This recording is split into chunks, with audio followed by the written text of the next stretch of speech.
Hoje, mais do que nunca, o mundo enfrenta desafios ambientais que exigem soluções mais sustentáveis. A indústria capilar continua dependente de ingredientes sintéticos e processos pouco ecológicos, enquanto toneladas de resíduos avícolas permanecem sem aproveitamento adequado. Durante a fase de pesquisa surgiu uma descoberta surpreendente. As penas das aves são compostas por cerca de 85 a 90% de creatina.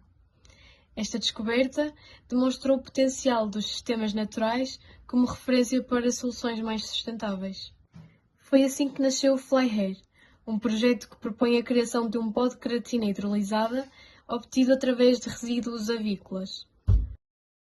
O objetivo é transformar resíduos sem valorização numa alternativa natural e sustentável para o fortalecimento e reparação capilar. Ao reutilizar resíduos que não podem ser enviados para enterro nem incinerados, o FlyHair contribui para a redução do desperdício e para uma economia mais circular.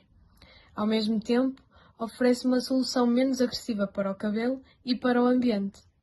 Ao longo do desenvolvimento do projeto, o FlyHair participou em iniciativas como o Slingshot Challenge, o concurso A Empresa e o Congresso Biofase.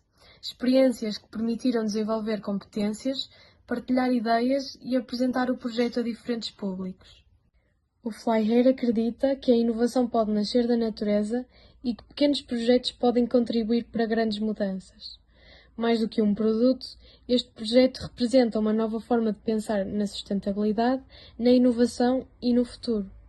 FlyHair, a ciência da creatina com inspiração na natureza.